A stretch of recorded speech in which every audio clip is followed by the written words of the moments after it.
Joel Embiid is undoubtedly the biggest clown in the entirety of the NBA. There is nothing that you can tell me to convince me that this man is not a grade A fucking clown. There's nothing really redeemable about Joel Embiid either. It was Joel Embiid's first game of the season, and he got absolutely clapped by the Knicks.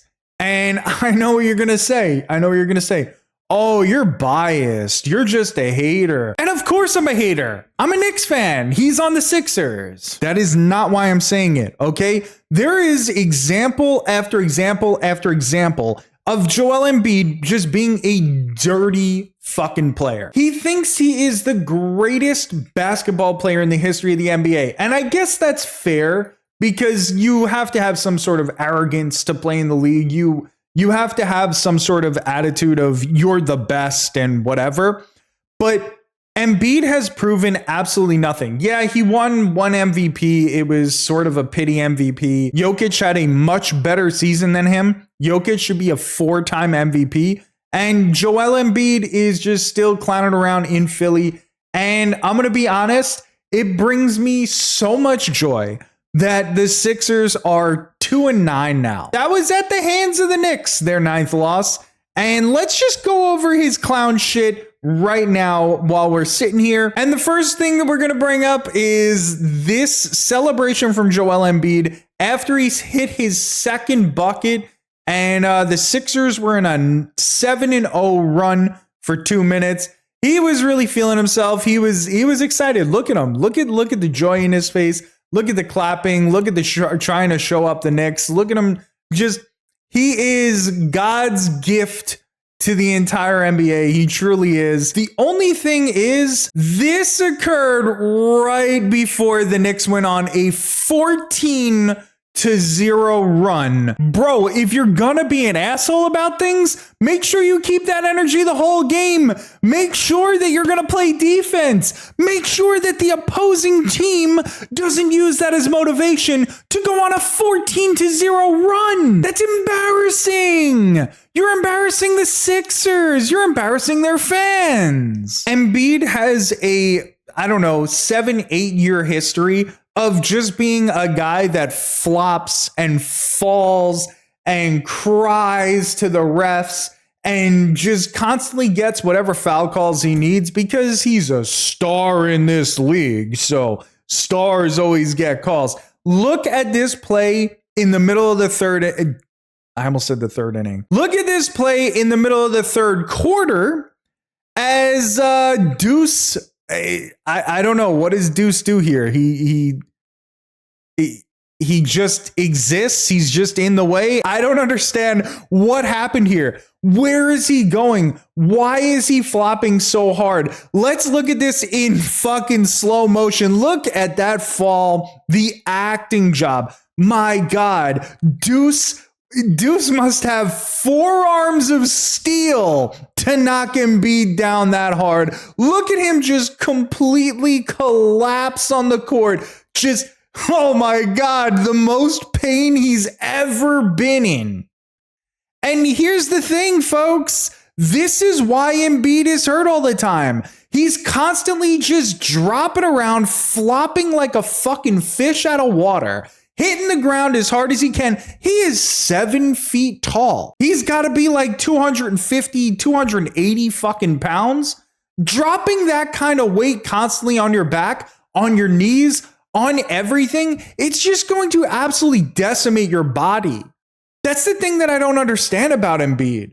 Doesn't this guy want to preserve himself, preserve his health, preserve his body for later in life? Maybe not later in life. Maybe he doesn't want to think about later in life. Maybe he's just living in the moment, playing basketball. That's fine. That's understandable. But don't you want your career to last longer, dude? Because he is constantly getting hurt. And a lot of times, it's because he's doing dumb shit like this, just flopping around, just landing on his fucking back or his hip or his side or his fucking knees because he just wants a call. The only way he plays is by flopping around and getting to the line. He's good at shooting free throws. Congratulations, bro. He's the James Harden of fucking centers, dude.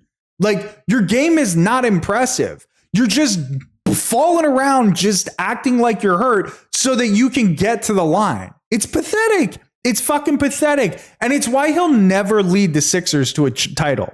It's the same reason that James Harden never led his teams to a championship. I heard all preseason that the Knicks weren't even that good and the Sixers were the second best team in the East. They got Paul George, who's another fucking failure who never wins anything. I'm sorry. I shouldn't call Paul George a failure. That is so fucking mean and harsh. Okay, but I'm just saying, Joel Embiid can at least hang his hat on a fucking MVP that he didn't deserve. But anyway, let's take a look at the box score. Our boy Embiid had an 18% field goal percentage. Imagine going fucking crazy, clapping in all the Knicks faces just to get embarrassed with the 18% field goal percentage. He had a -7 plus minus rating. He only had 13 points. He only had 3 fucking rebounds, bro. You are the biggest guy on the fucking court. 3 rebounds. He did have 5 assists. I think 5 assists is commendable. But hey, look at that. He took 8 free throw attempts and he made all 8. Congratulations, Joel Embiid. You're a fucking free throw merchant. And look at this. The only numbers that really matter, 111 to 99. And here's the thing, Sixers fans. I know you're going to come in here and I know you're going to go, free throw merchant. Jalen Brunson is the real free throw merchant. Ooh, because that's what Sixers fans said all throughout the playoffs last year. And let me explain something to you. Okay, let's talk about Jalen Brunson and how many times he gets to the line. And let's talk about Joel Embiid and how many times he gets to the line.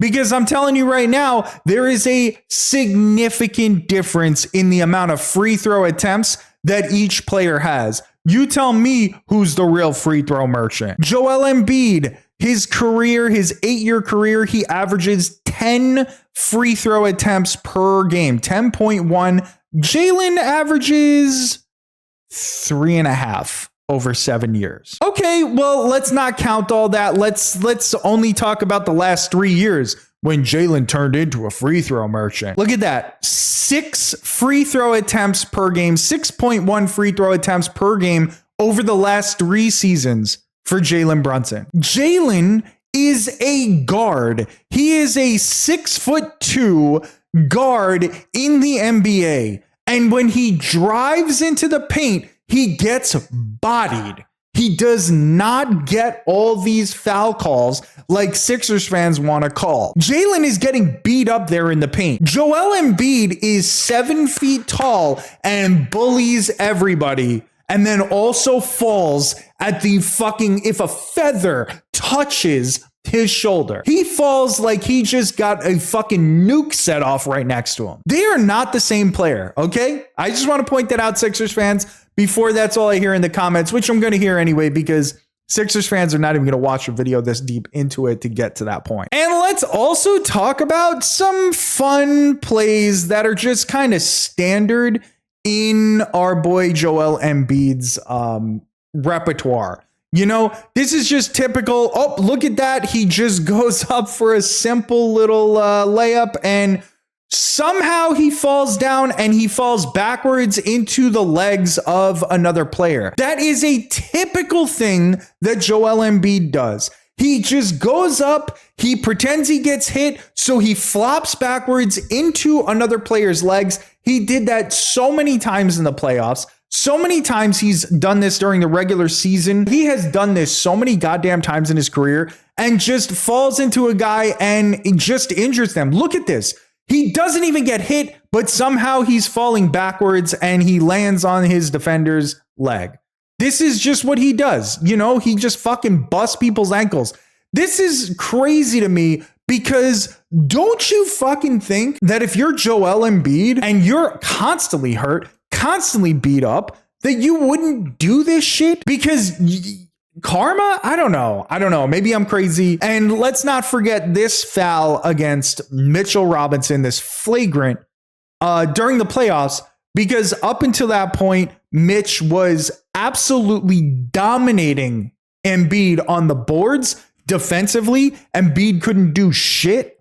because Mitchell Robinson shuts him down every single year. So Joel was feeling particularly angry and decided that he was going to randomly injure Mitchell Robinson, just grab his leg while he's on the ground, and Mitch is up there in the air going for a shot.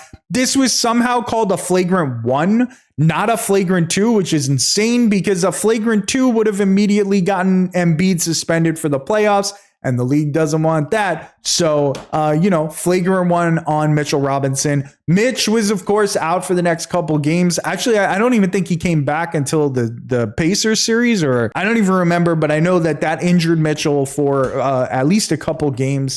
Those are just some examples of how Joel Embiid is a dirty piece of shit player. He's an absolute clown in this league. He's got all this talent. He's got all the fucking NBA talent in the world, and he chooses to play the game in a dirty way. He chooses to go around trying to injure players, intentionally hurting them. He's just a clown, man. Why play the game like this? Why just be a free throw merchant? Why be a dirty player? Why be a guy that tries to injure people? I don't know.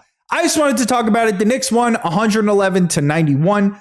Or whatever the fucking score was. The Knicks are starting to get it together a little bit. They are starting to put things together, and we'll see how that works out. They still have a lot of defensive issues, but boy, am I glad that they put the Sixers to a 2-9 record, and I hope that stays for the rest of the season, and I hope they miss the playoffs. Thank you so much for watching. If you enjoyed the content, please give it a thumbs up, subscribe to the channel. 99% of you guys are not subscribed. We're trying to reach 500 subs by the end of the year. If you enjoyed it, subscribe. Thank you so much, and I hope you have a great rest of your day.